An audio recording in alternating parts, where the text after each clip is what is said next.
स्वाद का सफर की सह प्रायोजक है agriculture insurance company of India limited. संपन्न भारत की पहचान, बीमित फसल, खुशहाल किसान।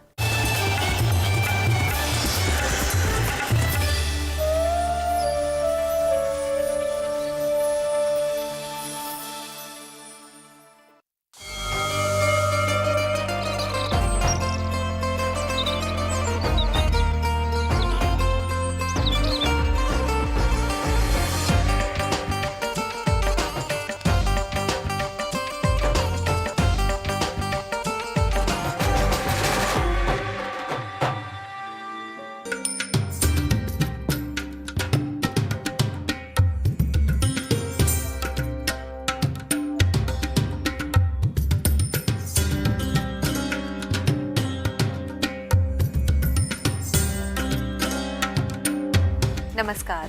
कारवां स्वाद के सफर का आप पहुंचा है ताज नगरी आगरा में।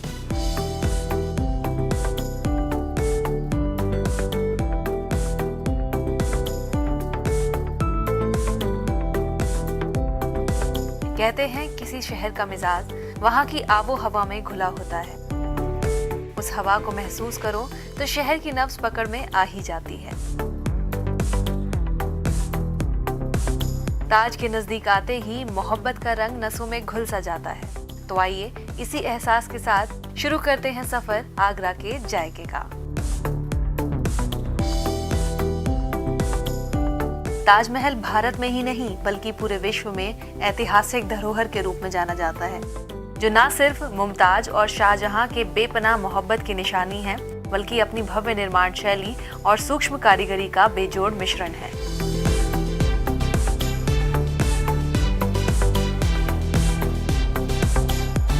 वैसे तो आगरा का इतिहास मुख्य रूप से मुगल काल से चर्चा में आया है, लेकिन इसका संबंध महर्षि अंगिरा से है।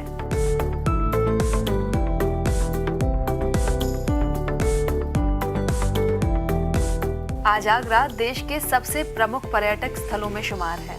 ताजमहल, आगरा किला और फतेहपुर सीकरी न सिर्फ आगरा की बल्कि पूरे भारत की शान है। यमुना किनारे बसा ये शहर उत्तर में मथुरा, दक्षिण में धौलपुर, पूर्व में फिरोजाबाद, शिकोहाबाद, दक्षिण पूर्व में फतेहाबाद और पश्चिम में भरतपुर से घिरा हुआ है। आगरा का यह किला 3 किलोमीटर के दायरे में फैला है। 70 फीट ऊंची दीवारों से घिरे इस किले के चारों तरफ 4 मुख्य द्वार हैं। अभी हम मौजूद हैं अमर सिंह द्वार पर, जो कि फिलहाल आम यात्रियों के लिए खुला हुआ है।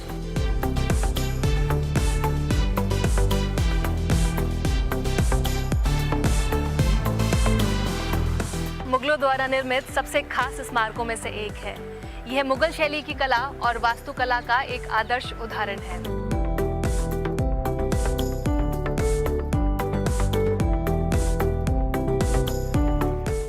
पूर्ण रूप से लाल बलुए पत्थर से निर्मित इस किले के परिसर के भीतर पल मस्जिद, दीवाने खास, दीवाने आम, मोती मस्जिद और जहांगीरी महल जैसे मुगलों के सबसे उत्तम वास्तुशिल्प है।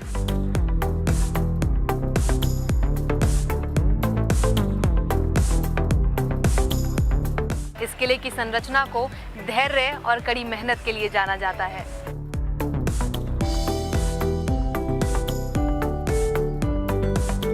आगरे में अगर खाने पीने की बात होती है तो पेठे का नाम सबसे पहले आता है। आगरा की सड़कों पे अगर आप निकलेंगे तो देखेंगे पेठे की दुकानें कतारों में लगी हुई।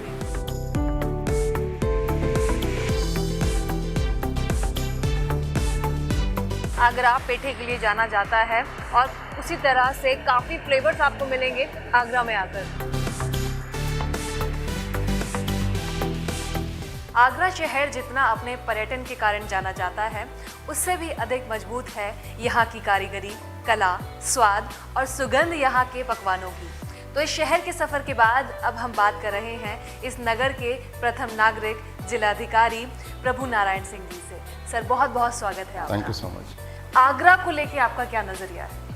देखिए, जैसे आपने कहा, यहाँ पे टूरिस्ट काफ़ी आते हैं और टूरिस्ट के अलावा ये हमारा जो आगरा है, ग्वालियर हाईवे यहाँ बगल से निकलती है, यहाँ से आगरा एक्सप्रेसवे यहाँ से है, लखनऊ की कनेक्टिविटी है, लोग जूता का व्यापार काफ़ी चलता है और यहाँ से एक्सपोर्ट काफ़ी होता है, वहाँ से काफ़ी लोग यहाँ पे आते हैं। अतः फुटफॉल पब्लिक का काफ़ी है, टूरिस्ट के लिहाज से भी और रोज़गार के लिहाज से भी।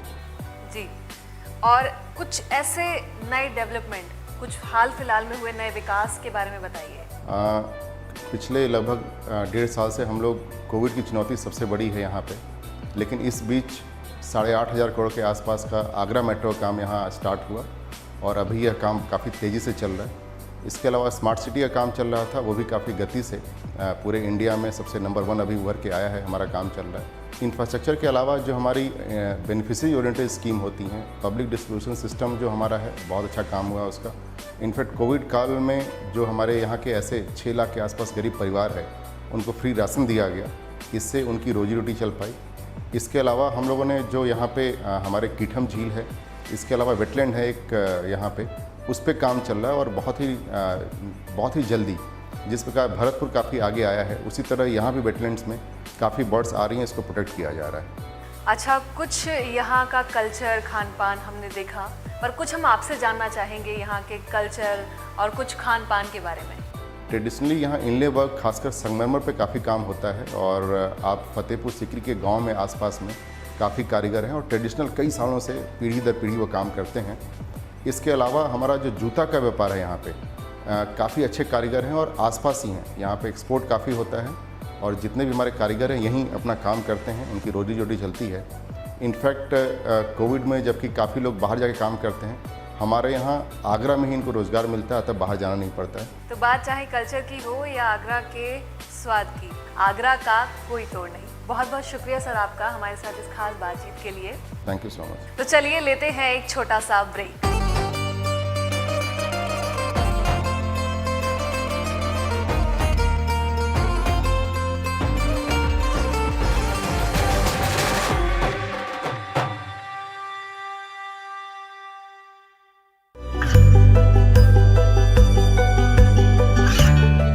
गांवों और पिछड़े क्षेत्रों में सरकारी योजनाओं की जानकारी पहुंचा।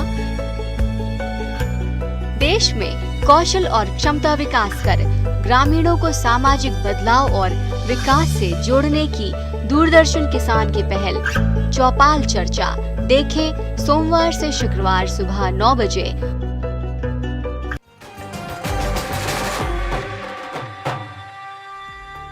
ब्रेक के बाद एक बार फिर से हाजिर हैं हम आगरा के पिटारे से स्वाद का खजाना लेकर, और इसीलिए हम आ पहुंचे हैं आगरा की रसोई में। तो चलिए लुत्फ उठाते हैं यहाँ के स्वादिष्ट व्यंजनों का। और आज हमारे साथ मौजूद हैं भारत के मशहूर chef mister Sonveer Singh ji.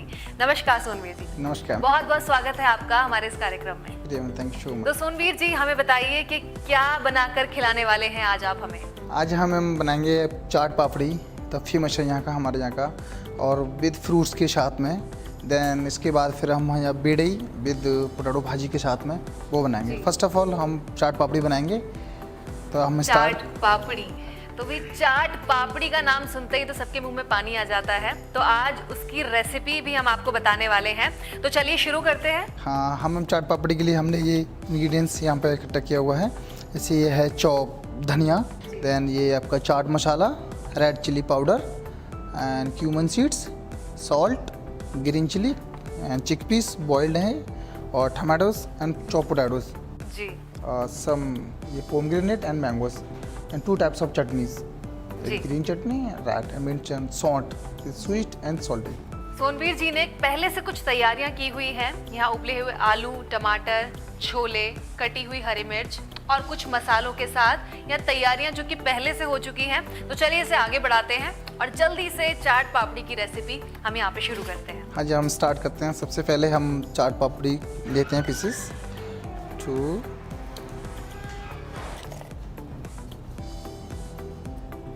And 6 to 8 pieces आप ले सकते हैं जी। देन इसके बाद हम थोड़ा थोड़ा इसमें स्पाइसेस से ऐड करेंगे। मसाले, हाँ जी, मसाले हम मसाला। अपने अकॉर्डिंग इसमें ऐड कर सकते हैं। हाँ जी, कितना तीखा हाँ, किसको कितना खाना है? तीखा क्वांटिटी के अनुसार ही आप जितना बनाना है उसी के अकॉर्डिंग स्पाइसेस कम ज़्यादा कर सकते जी हैं। बिल्कुल। यह है आपका जीरा, ये हमने भुना हुआ है, पहले से हमने भून के रखा हुआ। भून के इसका अरोमा टेस्ट बहुत अच्छा हो जाता है, औसम। जी जी बिल्कुल। उसके बाद अब हम डालेंगे इसमें पोटैटोज।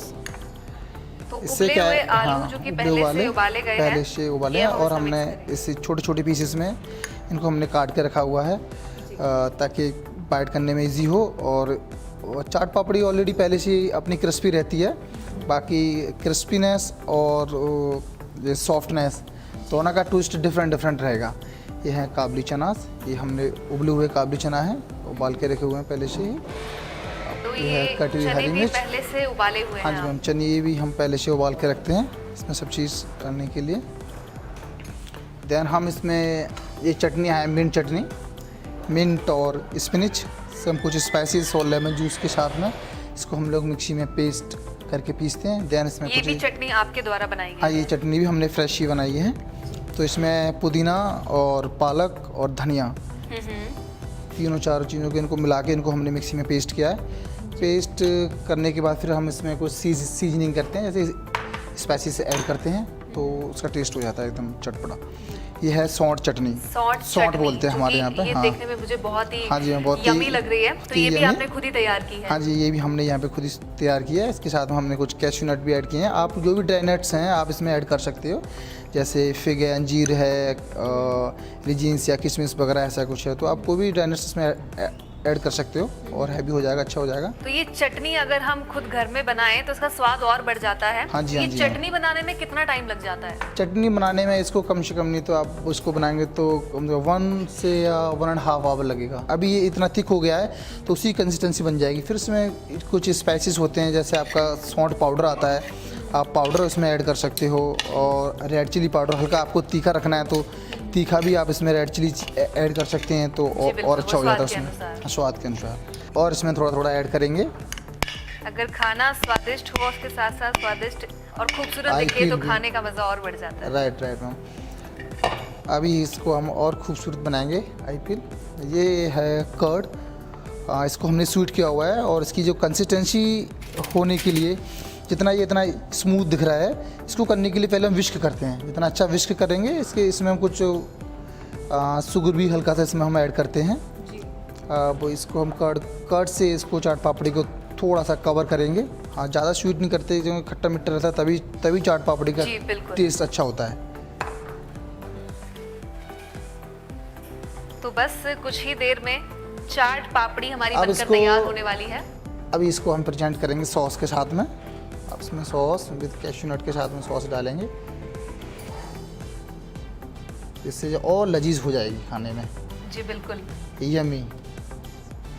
ये ऐसी चीज़ है, इसको कभी भी घर पे भी काफ़ी समय तक रहती है। ये चटनी भी इतनी जल्दी ख़राब नहीं होती है, काफ़ी टाइम तक रहती है, आप इसको काफ़ी टाइम तक यूज़ कर सकते हो। ये है पोमग्रेनेट, अनार भी डाल दिया हमने इसमें। ये खाने के साथ साथ आपको क्रंचीनेस भी आएगी इसके साथ में। इसको हर कोई प्रेफर करता है, बच्चे भी बड़े भी सब लोग खा सकते हैं। बहुत अच्छी चीज़ है, जी बिल्कुल। ज़्यादा फैटी भी नहीं है, हेल्दी चीज़ है। नाउ ये रेडी है, आप इसको तो ये चाट पापड़ी बनकर तैयार है हमारी। तो चलिए इसे चक्कर बताते हैं कि कैसा है चाट पापड़ी का स्वाद, जो कि देखने में तो बहुत ही खूबसूरत यमी यहाँ पे लग रहा है। टेस्ट करने के बाद मैं आपको बताऊंगी कि कैसा स्वाद है इसका।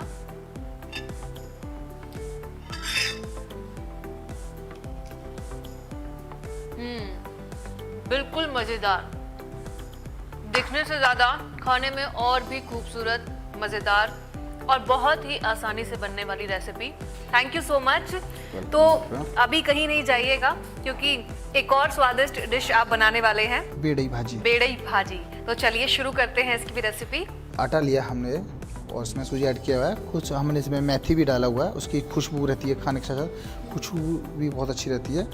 अब हमने इसमें थोड़ा सा बीच में होल करेंगे ताकि हम इसमें स्टफ़ करेंगे ये रोस्टेड मूंग दाल इसके साथ। मूंग दाल जो कि आपने हाँ, पहले से मैंने हल्का सा इसको हम सोक करके रखते हैं। सोक करने के बाद ये सॉफ्ट हो जाती है, देन इसको फिर हम कुक करते हैं मसाले के साथ में, इसमें रोस्ट करेंगे। हाँ, रोस्ट करने के बाद इसे स्टफ करते हैं ताकि इस पर कच्चापन ना रहे और अच्छे से क्रिस्पी भी हो जाए। जब फ्राई करेंगे तो खाएंगे तो क्रिस्पी लगेगा हमें साथ में खाने में। तो कैंडल लाइट डिनर तो आपने सुना है, आज डिम लाइट कुकिंग यहाँ पर आप देख रहे हैं, जो कि आज हमें हमारे शेफ ने बताया कि डिम लाइट में कुकिंग करने का मज़ा और भी बढ़ जाता है। तो ऑयल गर्म होने के बाद अब हम इसमें हमने पूड़ी डाल दी है तो पूड़ी बिना फूटे फूल कर एकदम तैयार है। अभी आप इसको रखेंगे तो इसके ऊपर बिल्कुल भी ऑयल नहीं रहेगा। वाह। तो इसका ऑयल अगर आप और भी पूरी तरह से ख़त्म करना चाहते हैं तो इसको हम टिश्यू पे रख सकते हैं ताकि ये ऑयल पूरा सोख ले। सब्जी हमने ऑलरेडी सेट की हुई है।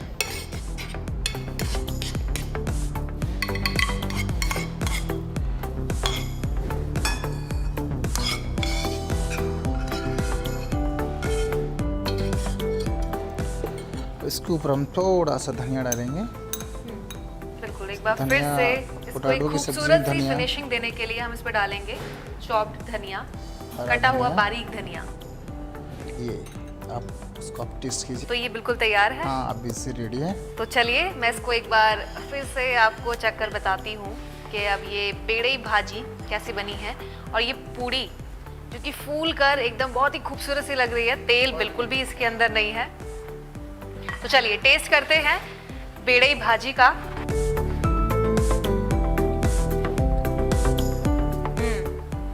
बहुत ही स्वादिष्ट, लजीज, बहुत ही शानदार। सोनवीर जी, कमाल कर दिया आपने। बहुत ही स्वादिष्ट है ये चाट पापड़ी, बेड़ई भाजी, दोनों ही चीज़ बिल्कुल मज़ेदार और रेसिपी उतनी ही आसान। तो कम समय में बहुत ही स्वादिष्ट रेसिपी आज आपको बताई है सोनवीर जी ने। तो भाई आज आपने सीखी यहाँ पे 2 रेसिपी, चाट पापड़ी और बेड़ई भाजी। इसके अलावा इतनी स्वादिष्ट रेसिपी हमें बताने के लिए बहुत बहुत शुक्रिया। तो चलिए हम लेते हैं छोटा सा एक ब्रेक।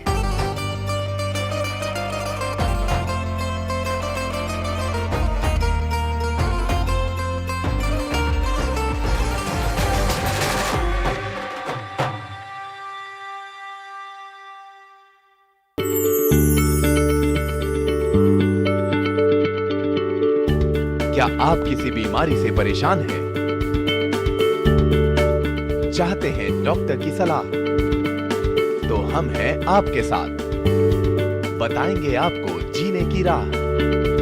समस्याएं आपकी, समाधान देश के मशहूर विशेषज्ञों के। घर बैठे बात करें देश के जाने माने डॉक्टरों से।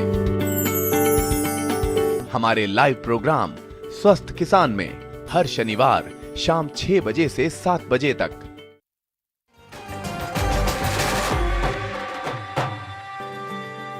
ब्रेक के बाद एक बार फिर से स्वागत है आपका। नूरजहां के द्वारा बनवाए गए इत्माद उद्दौला के मकबरे पर पहली बार मार्बल के पत्थर पर बारीक नक्काशी और पच्चारी का काम किया गया। यहाँ से इस कला का जन्म हुआ और विकसित होते होते यह ताजमहल और लाल किला के अभूतपूर्व वास्तुशिल्प तक पहुँच गया। आगरा में यह कला आज भी जीवित है इनले वर्क के नाम से। और आज हमारे साथ मौजूद है इकबाल अहमद जी। नमस्कार इकबाल।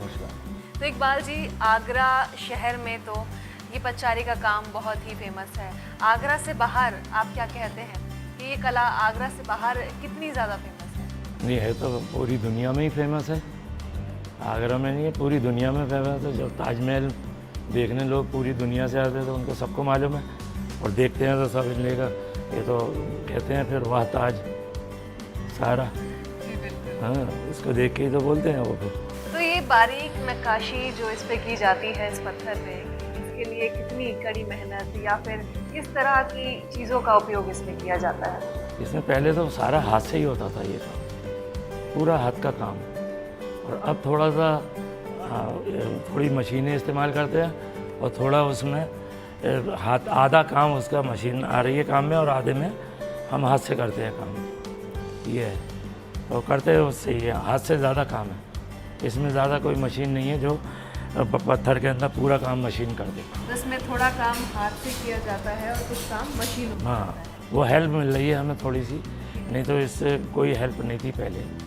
ये भी अभी 2-4 साल से ही है ये मशीन जो इस्तेमाल करते हैं, इससे पहले कोई मशीन नहीं थी। तो इस नक्काशी में जो रंगों का प्रयोग मैं देख रही हूँ कि ये रंग बिरंगे जो कलर इसमें यूज होते हैं, इनके बारे में क्या कहेंगे आप? ये कौन से रंग इसमें आप यूज करते हैं? ये सारा स्टोन है जो हम ज्वेलरी में इस्तेमाल होता है ना, ज्वेलरी में काम आता है ना, ये सारा स्टोन का ही काम है। और वो स्टोन वही है जो हमारे जैसे ऑनेक्स है, लेपिस लजूली है, मैलाकाइट है, शीशेल है, MOP है, तो ये जितने भी अच्छे अच्छे फिरोज़ा है, कोरल है, मूंगा, तो ये सारे बाहर के पूरी दुनिया के पत्थर आते हैं, वही इस्तेमाल करते हैं।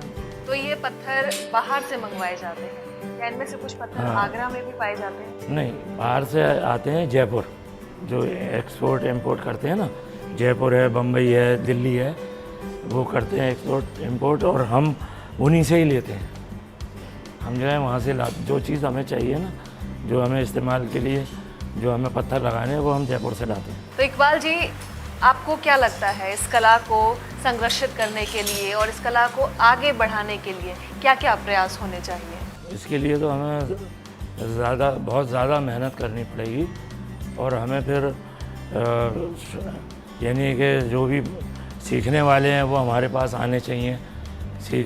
अब सीखने वाले आते नहीं हैं, जो भी है, अगर बच्चे पढ़ते हैं उनको फिर दूसरे जगहों पे सेट हो जाते हैं। अब ये काम करने कोई चाहता नहीं है, काम सीखते नहीं है, इस वजह से जब आएंगे तो सीखेंगे, नहीं आएंगे तो नहीं सीखेंगे काम। समाज में इस कला के लिए जागरूकता होनी अभी बहुत ज़रूरी है जी। तो इकबाल जी, बहुत बहुत शुक्रिया। मैं चाहूँगी कि आप ज़रा हमें थोड़ी सी सैर कराएं और कुछ खास कला जो यहाँ पर मैं देख रही हूँ, खूबसूरत कारीगरी की गई है, वो हमें दिखाएं।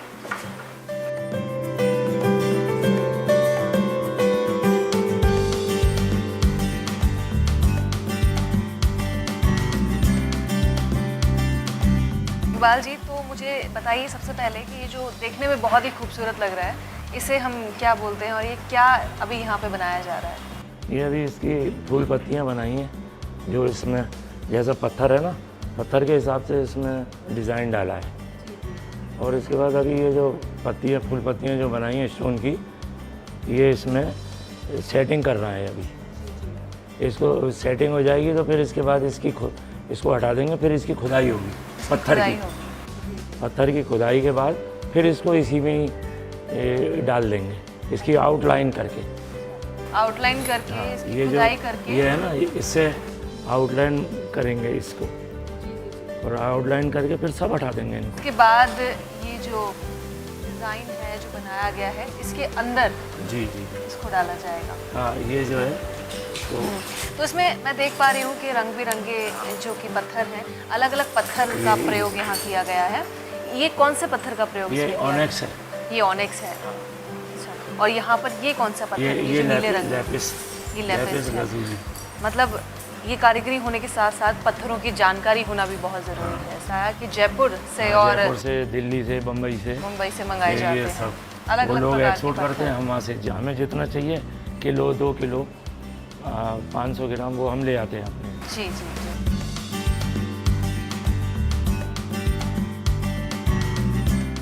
ये इसके बारे में ज़रा थोड़ा सा बताइए। ये श्रीनाथ जी हैं, इसको बनाते 2 महीने हो गए हैं इसको, और ये 2 महीने का काम है इसमें, और कम से कम नहीं तो 3-4 आदमियों का काम है। 3-4 आदमियों का, यानी काफ़ी समय लग जाता है इस इसके अंदर बहुत टाइम लगा है, क्योंकि ये सब हार्ड पत्थर है।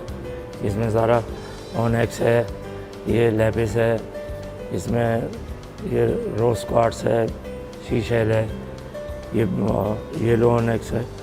तो इसको बनाने में बहुत टाइम लगा, और ये थोड़ा ऑर्डर का पीस है। तो मतलब किसी भी प्रकार के चित्र को आप इस पत्थर में उतार सकते हैं? हाँ, इसका वो आपको बताऊं, इसका डिज़ाइन किस तरह से आप ये डिज़ाइन बनाते हैं? पेपर पर डिज़ाइन बनाने के बाद आप इसे पत्थर पर उतारते ये डिज़ाइनर ने बनाया ये डिज़ाइन। ये डिज़ाइनर ने तो ये डिज़ाइन वहाँ से बम्बई से आया है, बम्बई वालों के लिए बन रहा है। तो ऐसे पेपर पे बनाने के बाद ये खूबसूरत से चित्र को आप इस पत्थर में रंग भर के खूबसूरत। हाँ, ये पत्थर है, स्टोन लगाते हैं इसमें, सारे स्टोन ही हैं, जो कलर उसमें आता ना, इसमें फोटो के अंदर, उसी हिसाब से ही बनाते हैं। सफ़ेद बेजान पत्थर को अपने हुनर से जीवंत बनाकर संगीत की तरह लयबद्ध करने वाली ये कारीगरी वाकई काबिल तारीफ है।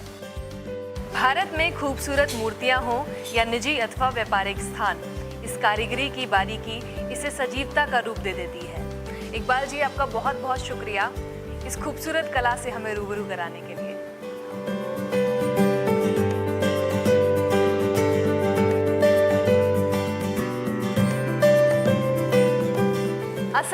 हवा में घुली कशिश का, यहाँ की विरासत और खान पान का। जाने से पहले दिल वापस आने का वादा इस शहर से खुद ही कर बैठा है। जी हाँ, आगरा है ही ऐसा कि जो एक बार यहाँ आएगा दोबारा जरूर आना चाहेगा। इसी के साथ हम विदा लेते हैं एक और नए शहर के लिए। आप देखते रहिए हमारा अगला कार्यक्रम डीडी किसान पर।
स्वाद का सफर के सह प्रायोजक थे एग्रीकल्चर इंश्योरेंस कंपनी।